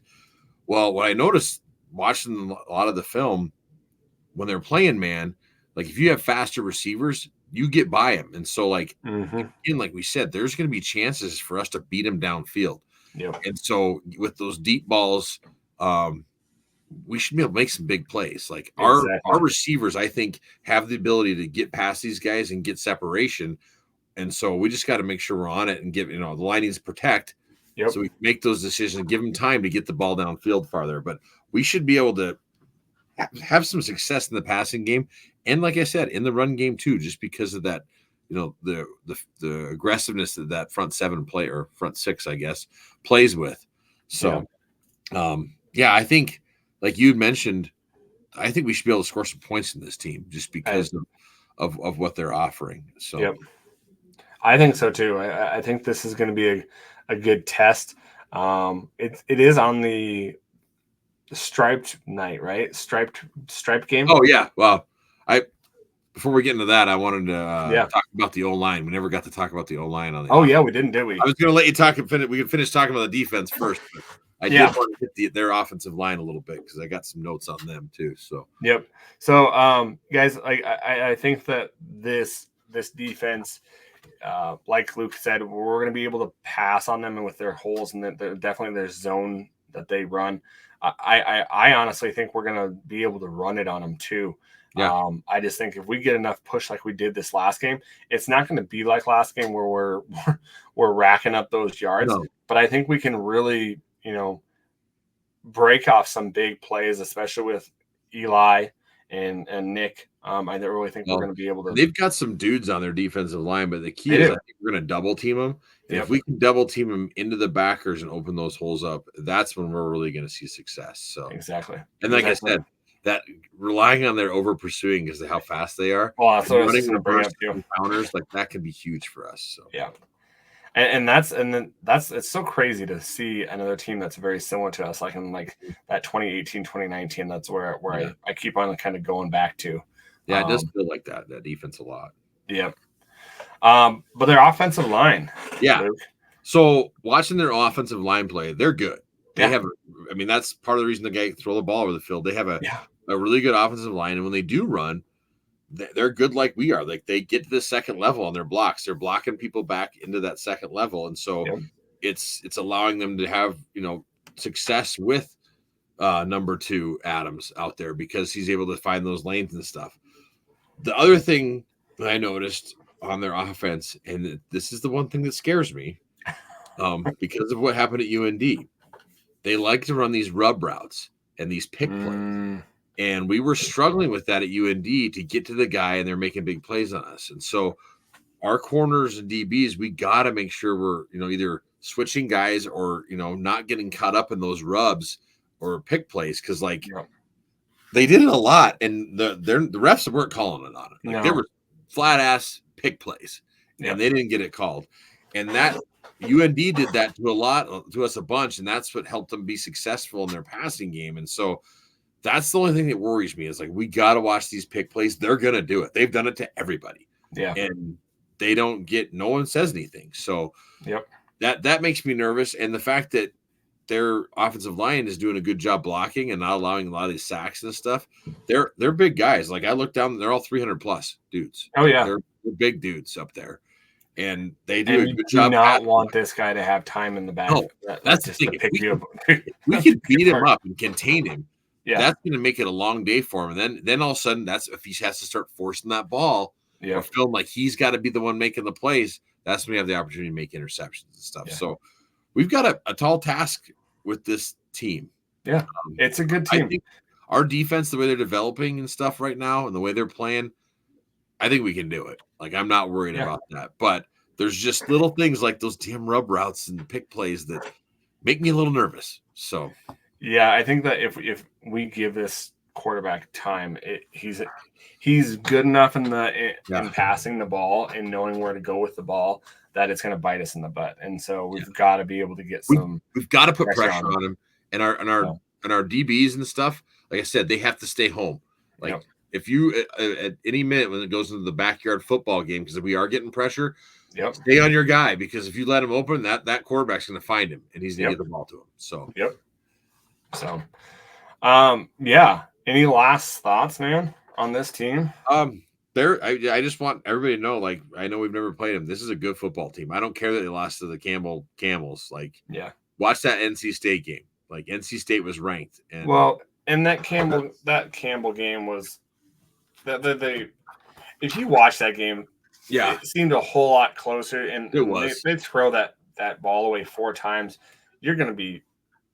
It doesn't matter who you are. You're going to have a hard time. I don't care who you are. You throw the ball over that much, you're in trouble. So. Yeah. So that's a lopsided. It's a very close score game with 4 interceptions. So it's a very good team. It's probably a team that could probably make the playoffs. Yeah. I don't know. That SoCon conference is going to be. It's going to be it's going to be tough. Conference. I mean, they're going to have to fight with the likes of Mercer and Furman to make Chattanooga. There's some good teams down there. Warford that has had some good wins this year too. So, so it'll be interesting to see once conference plays. That conference is going to beat up on each other. Oh yeah, down there. So So it'll be interesting, but we've got the details of what we need to do. I think we came up with a good game plan. If they follow us, right? Right. They can just listen to us. Yeah, because Bobby does us. Exactly right. Oh man. Well, I think you won last week. You mentioned the stripe out. Yes. So Adam was right. It says it's striped the stadium. We've never done this before. Washington Grizzly. No. And so there's if you go into any of the social media pages for the Grizz, they've got it out there right now, as far as which ones are white and which ones are maroon. And so it starts with the student section. They're all maroon. Then the corners, like 117 is white, 116 maroon, 115 white, 114 maroon, and so on around it. And it just goes opposite until you get to the corners, like where the boom crew is and stuff. Okay. On the north end zone, the whole corner. So you got like 133, 233, A, B, and C in the small corner. That's all white.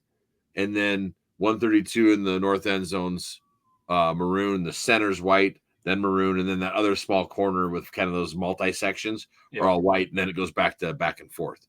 So that's so cool. Look on any University of Montana social media page. They're posting it. They're going to be posting it all week, so that way you can be a part of it and wear the right colors that day, if you will.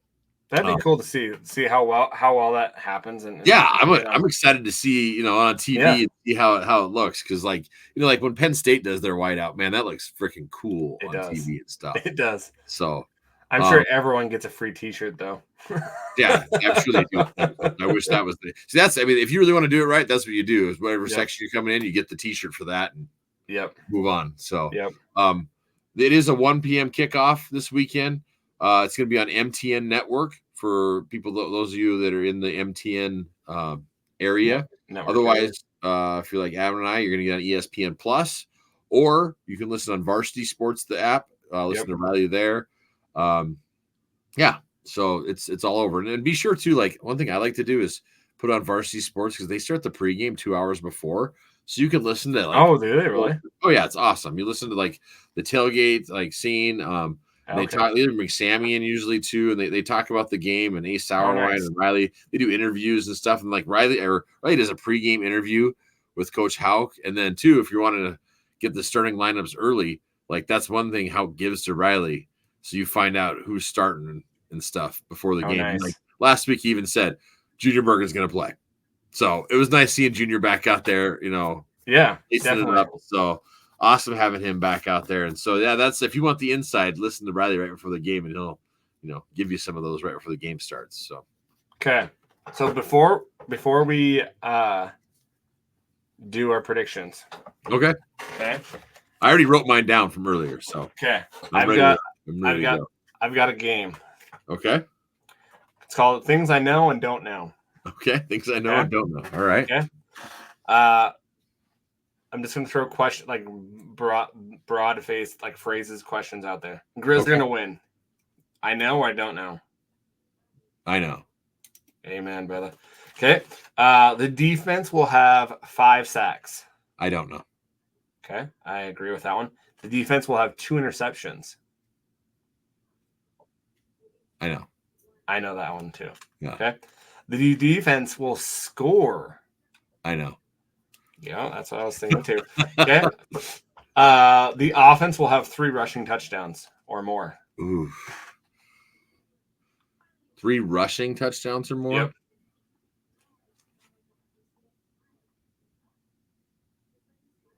I don't know. I don't know on that one either. Okay. And this is again, we were talking about there could be big run games, but I feel like our passing game too. So that's what I'm like, ooh, yep, that's tough. Yeah, you will have a wide receiver go over 100 yards in the game. Yep, that's what I was thinking too. Okay, you will have Junior Bergen take a punt back. I know. I think I just feel this week it's gonna happen. I feel it too, man. It's get the rust off. Yeah, that's like it's gonna happen. I mean, like, yeah, it's gonna happen. Like, yep. Yeah. Nice, cool. All right, man. Well, what's the Versus app say? Versus has the Grizz winning. Okay. 36-21, which I actually had my score before I looked at that, and it's pretty close to what I had. So okay, that's not close to mine. Oh, that's kind of, I guess. I don't know. Okay, you want mine? I think I'll give mine first since you gave yours I think first last week. So okay, 31-14 is what I got. Holy cow! What? We're close. Really? Dang it! I got 31-17. 31-7. Oh man. Yeah, so we just got the visitor points the difference. So, dude, we've been like 3 points off of each other all year this year. Yeah, I had 31-17. And I don't like that 17 number, but just watching their games, they have the ability to score. They do on these big plays and stuff, and that's where I'm getting that 17. It's like if we just break down and they start playing some of that backyard football, that quarterback Gonzalez is good enough to find people. So, well, the only thing with that is if, well, like we said, that they haven't scored in the red zone as well as you would think they would. You know, you look at their kicker, who is 4 of, I think we said 4 of 7 or 4 of 8. Yeah, you know that might play effect in this game. Yeah, and that's where I got them 2 touchdowns on field goals, kind of what I'm thinking. And yeah, like our defense holding them to again field goal attempts or field goals, and so I don't know. It's and then there's the Washington Grizz factor. Like if I just threw my maroon glasses on, I would tell you it's going to be 39-7. Like that. Like if after watching the film and all that stuff, I'm like, yeah, okay, 31-17 sounds more right there. And then when I saw the Versus app, I was like, okay, they're right in there with us too with this 36-21, prediction they're making. So yeah, either way, Grizz W, baby. Grizz W. So going on to Eastern Washington that following week. So is that I wasn't even sure we were playing next, but yeah, it starts conference play. Yeah, so that's the cool thing. That's what I'm really excited about. Is like, okay, let's just finish out. Non-conference didn't go exactly how we wanted it because we were hoping to be undefeated. We lost to a really good UND team, but we have an opportunity here to beat a ranked opponent and finish the non-conference play on a high note. So that's why I think is important is to get a ranked win. Yeah, absolutely. Because Weber State's not ranked now because they lost, and we've got.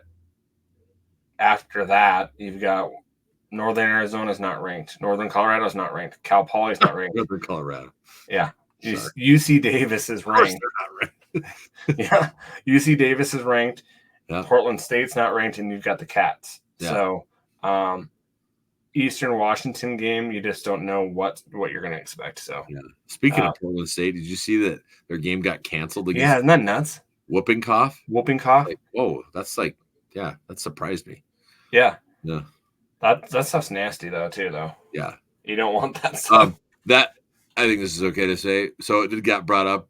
Asked like Bobby, like, "Hey, is Robbie okay?" Robbie's fine. Robbie's pissed that they didn't get to play, I guess. So, yeah.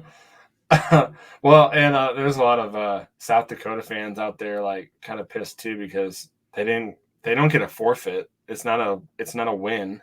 Yeah, no, it's just it's didn't happen. Didn't happen game. Yeah, so yeah. If you look on some of the FCS pages, people are asking that question because USD is ranked high.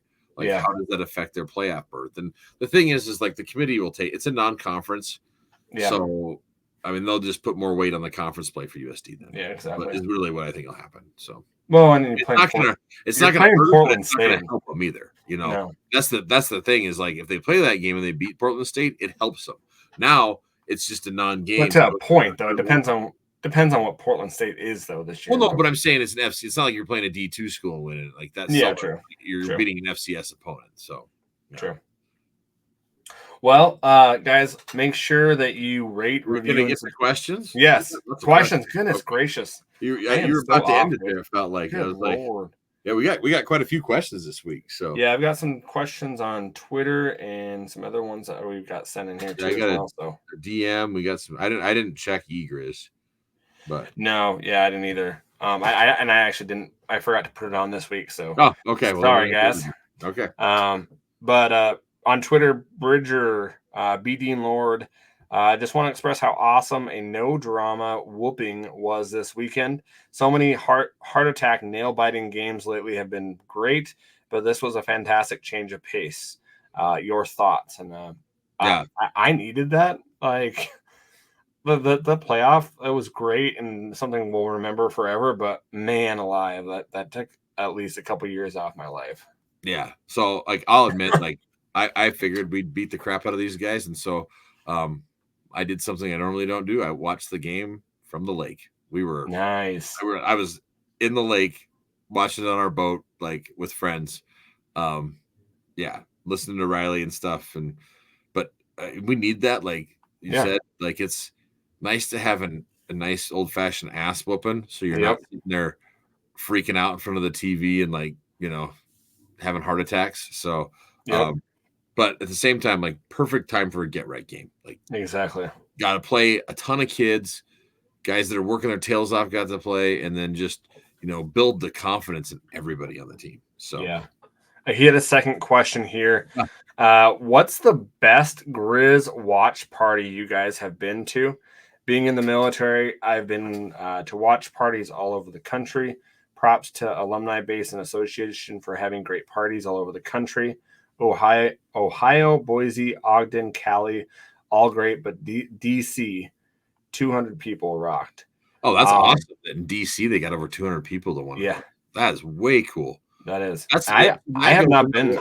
I have never been to a watch party, so that's well. On my. I can talk about that because I have. I've hosted a few too. But like what Bridger just said, like Ohio, Boise, Ogden, Cali, DC. Yeah. That's what we're talking about as far as like the reach of Grizz Nation. And exactly. Like, if we wanted to go to the Mountain West, we have people that are watching and stuff. But as far as watch parties, I used to host one in South Dakota. We wouldn't get that numbers, but like the key is like usually those watch parties are hosted against when we're playing the kiddies. And so like I always made sure we bought our own like giveaways and stuff. Anything to make the other host look bad, that's what we did. The one that people talk about all the time is Torrey Pines down in Vegas. That would be cool. I plan on going there at some point. That bar is a Grizz bar in Las Vegas. I've heard it's just off the hook when it comes to watch parties every week. Yeah. So yeah, that's one I'd like to go to. It sounds like this DC one. I'm like, shoot, that sounds like that'd be a sweet party. But there's ones going all over. If you're ever wanting to know, like if you're traveling or have to be somewhere for a wedding or vacation or work, like I have to sometimes when I'm off of work doing the place. Go to the alumni page. They have a list of watch parties and places that hold those across the whole country, from Alaska down to Florida. And you're going to find Grizz fans. That's why I love how Grizz Nation, when they're at airports, everybody wears their gear, and you're always going to hear a Go Grizz somewhere, and it's exactly. Yep. So, great question. Got another one here. Michael Kemper, friend of the pod. My question for the pod is: What are we doing at quarterback? It's easy to see Ayat as the guy. So why did we pull him? Was it because he threw the interception? And if so, doesn't Bobby flirt with creating a gun-shy QB? Which we kind of talked about this earlier in the pod, and I think we kind of mentioned how we thought that was kind of stupid, and we didn't really agree with it. Neither one of us agreed with it, and like I said, I had friends that didn't either, and just I don't like it. And I think that if it was anyone else, like last year, with and no harm with Vidlac, but I think that something like that done to him like that might affect him. Yeah. And maybe have. I don't know. Yeah. But I think it showed later on when he came back, it didn't affect him, but you got to be careful. That's touchy. You got to be careful with that. So, yep. You mentioned Vidlac. We had the Vidlac McDowell Bowl this weekend. Yeah, that was interesting. I guess Clifton got tossed after two personal. Yeah, and they won. Yeah. They won by 4 points. I plan on. I think that game's on ESPN Plus. I plan on rewatching it because I just want to check it out. So. I totally want to go check that out. Oh man, I want to know what. Like, are you serious? Yeah. Like, it doesn't surprise me. I saw like a video of one of them. It's more just like taunting, I think, is why they, he got the penalties, because we know like last year he'd like to do that shoulder roll and stuff. Oh yeah. Yep. So he's got some swag to him. Yep. So yeah, I definitely want to watch that just to see those two competing against each other. So that'll be one of those midweek games that I'll check out just to kind of take up the week as we're waiting for Grizz football. So yeah. I think that's all the questions I got. There's more. There's more. Yeah, there is more. Yeah. So our friends, Good Old Grizzlies, threw a question out there. So they're asked biggest improvement you saw on Saturday. And then what are you looking for this week? Sorry, I had to get some water. Sorry. No, you're all right. I would say the line. I agree. Just the pressure, like the the push that we got and what we did with the running, it was drastically different. And I know who we were playing was drastically different, but I think with a new coach there and a new scheme or a new vocabulary or whatever he's doing, I did not play offensive line college at all, but I would assume with changing a coach like that, there's got to be verbiage that's different or something. I don't think it's that much. I think it's more just trying to find his five that work the best. Yeah. Well, and the other part of that is finding, and we mentioned this in the beginning of this year, is the center position. We were worried about that position because we had heard that they were worried that they didn't have somebody to replace Forbes. Yeah. And so, I think that what we saw, I think it's more just gel. It gelled a lot better and cohesive. And so I think that just more repetition will make that better. Liam's better at the guard position. That's exactly a more natural position. And so I think they found the right front five, and we're still rotating some through there, but like they were way more improved this week. And then the defensive line, the defense period, like I know again, like this wasn't UND, but we held them negative yards rushing and like hardly any. I mean, they stopped that offense like just completely. Yeah. And so I think that's a big confidence builder, and it gets all them playing together real well and just like flying around.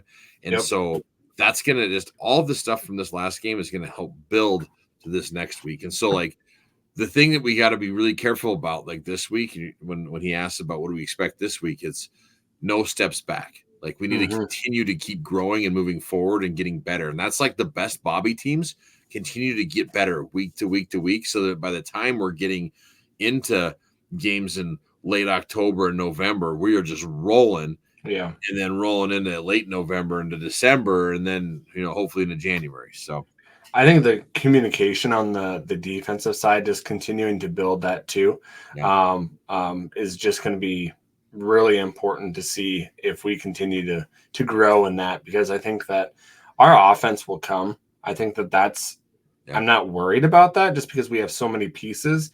I think our defense, if we can just kind of, and I know we have so many new guys on that defensive front that it's going to take a while to gel and to learn that system. I was watching or listening to, I think Calder had somebody on.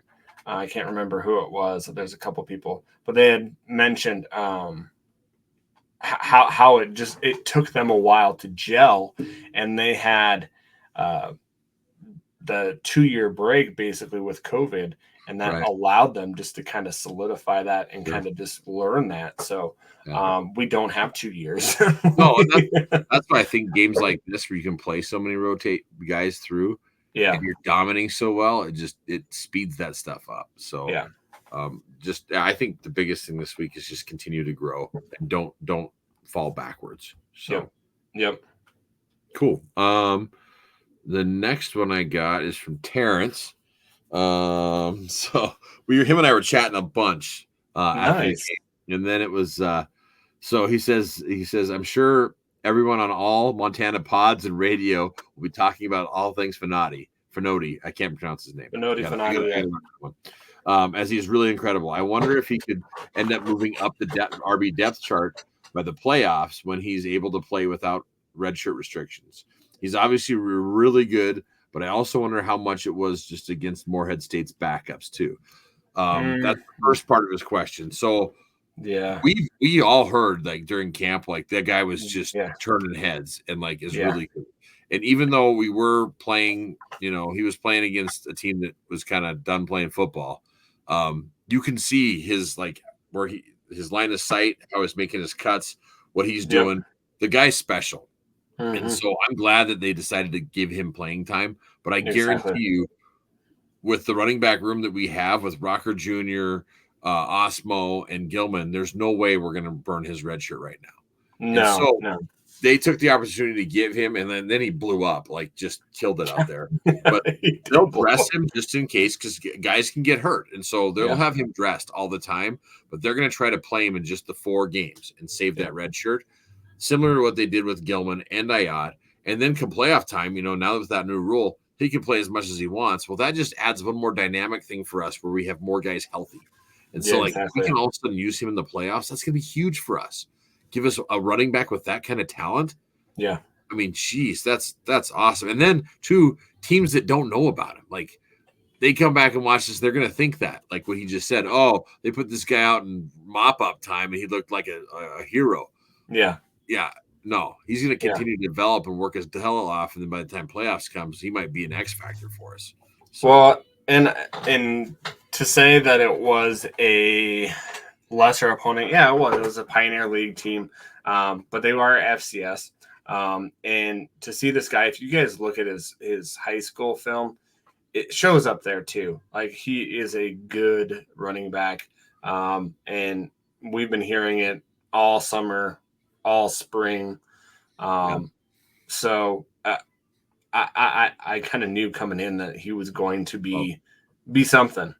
And to know that if you look at what happened on the depth chart, to see that Isaiah Childs moving from running back to linebacker, that just tells you how much of a special running back he is. That an upperclassman that is very talented. I think an Isaiah Childs would move because of that.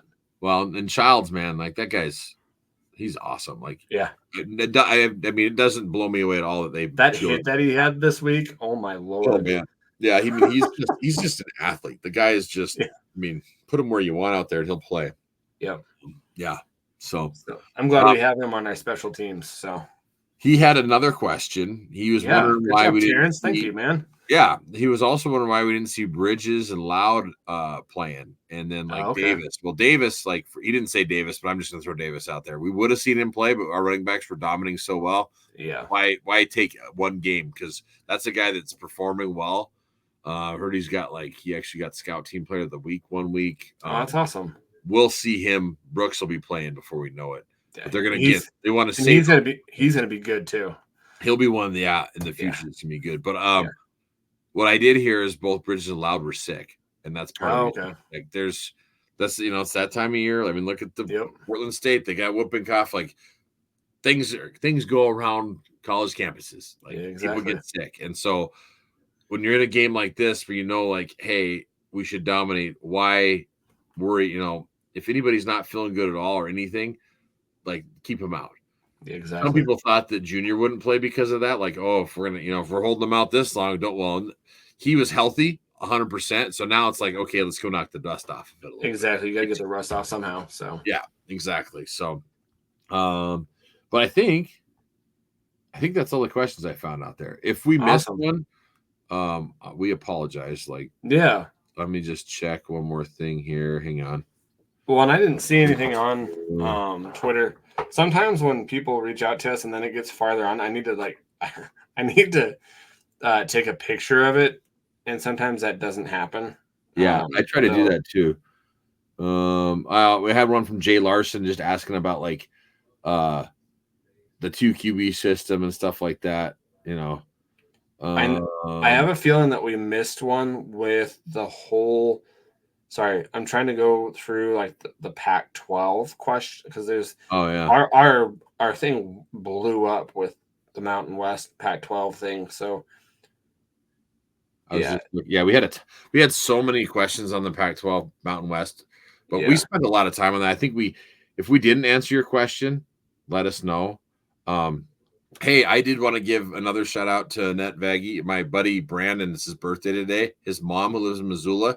If you're watching, I got this sweet pink Riz shirt from Montana Roots. It's got the roots and the breast cancer ribbon up there. My wife is a breast cancer survivor. I saw these online, and you can't find them online. You can buy them at Shields, and I think that's one of the only spots. And so she bought them for us. Awesome. I Venmoed her the money back, but she mailed them, and it was awesome. I just got them today, and these shirts are freaking sweet. So we have a breast cancer game coming up here. It's not yet, but if you want your shirts, get down to Shields and get them, because they are, like I said, if you're watching on Twitter or on YouTube, you can check them out, and they're pretty freaking sweet. These are awesome. I was pretty pumped. And they worked with, what was it? The ASUM students are getting money off these too, so it goes back to the university. So, that's awesome. I know. Let's see here. Lane Diener. Lane. Said, "How attached are we to homegrown players? Moving up changes recruiting dramatically. It could potentially be the end of seeing Montana boys." And so that was kind of I think his question on moving up. Yeah, I don't think that's it might affect it a little bit, but I think you're still gonna see Montana kids play for Montana. See, I agree with you. I think that what it'll do is keep more of those kids that we do lose to the big FBS schools. Yeah, there's talented kids that we see go elsewhere. Your Brock Osweilers of the world that went to Arizona State might stay and go to the University of Montana. Yeah, that's where I think you'll see it more. Because, for instance, when I was at that Nebraska game, yes, there's kids from out of state. But there's a ton of Nebraska kids still playing there. Oh yeah, and we grow them just as good up here in Montana too. So any FBS school, you're always pulling, kids from the best talent from those home states too, and elevating them. And really, what it could do is give our Montana kids a better chance of making it in the NFL, because all of a sudden you're FBS, you're not just FCS. Well, and look at the kid that went to Boston College, right? Did we lose him? Did we lose Bashini? Yeah. Right? Yeah, exactly. Our punter. So if the only thing that you might not see is this is the one part that worries me, is the Mark Marianis of the world that walked on that was tiny and then developed into this. You could see less of that. Now we'll still have walk-ons. We just get more full ride scholarships, and so. Yeah. Yep. You're still going to have that, but you may not have as much. Like for me, like I probably, if it was FBS, as I was a walk-on, there's a chance that I wouldn't have gotten that walk-on, that I would have played at Carroll or somewhere else instead. But, that's just part of it. At the same time, it gives those guys a chance to play in an FBS. So, yeah. Terrence had another one on here, man. How much more talented, better could Montana be with more scholarships? Yeah. And could we be more appealing to recruits as an FBS school G6 conference? Would Montana fans be okay with potentially much less kids from Montana? Same type of question. Yeah. Yeah. Absolutely. Like we're going to, definitely if you move up, you're going to have less, you're not going to have half the team Montana kids. That's probably not going to happen. No. But we're going to get the best talent out of we still have a lot of Washington, Idaho, kids that are right there. Like, what was it? I think it was a press conference that Houck was joking that Brandon Casey, even though he's from Sandpoint, is actually closer to Missoula than most of the Montana kids in the team. Yeah. Because of how big, if you're up there from Hysham and Shelby or Sydney or Miles City, you're way, way far away compared to right there. So it's like a lot of those Northern Idaho kids feel like they're from that, or Eastern Washington feel like they're from Western Montana anyways. So well, and you look at that recruiting wise, like you look at what's left of the pack or the Mountain West, right? Mm-hmm. Why would you go to San Jose State? Yeah. Why would you go to Nevada? Why would you go to Air Force? I don't think is going to be in that conversation because they're not going to be in there. But you would basically say, okay, you could go to Wyoming, or you could go to Montana. Okay, so wherever we go, the kiddies will be there with us. Yeah. Right now, they already recruit Wyoming hard. You know that. No, they do. They do. There's tons of kids. I'm in. Yeah, I'm down in. Neighborhood. So it opens up those other areas for us to recruit hard too there. Yep. And the thing is like Bobby has ties to the Mountain West. He knows this. That schools, it just feels like if we're ever gonna do it, now is the time, is what it feels like to me. Yep. I don't know. Well, time will tell. Well, it's gonna either we're gonna get an offer or we're not. One of the two. We'll eventually hear something. So, well, I think that it's going to work itself out. We're not going to. I think we'll probably hear in the next 6 to 8 months where things are starting to head, and depending on what the Pac-12 does, it could be a lot sooner. But I don't think we're going to hear anything with teams moving until the new year. Well, again, like you said, this isn't like even those 4, they're not going until 26. Yeah. So, So, and there's still time. My guess is that they want to have that stuff all in place by 25, though, going into the 26 season. So, yeah. Well, I figured Air Force, they're probably going to go to the Conference USA where Army and Navy are. They should be there with those affiliates. And if that happens, the Citadel might as well move up. Then you got all 4. So. Yep. So interesting. Well, guys, any last thoughts, Luke? No, I think it was a heck of a win, and I'm excited for this game this weekend. I think it's going to be a good test, and I'm excited for our defense to welcome that quarterback to Washington Grizzly Stadium. It's going to be awesome. The proper way into the ground, right? Yeah. Guys, make sure to rate, review, and subscribe to the podcast wherever you get the podcast at. And make sure you're safe out there. Make sure you listen to the pod, and we will see you next week. Go Grizz. Go Grizz.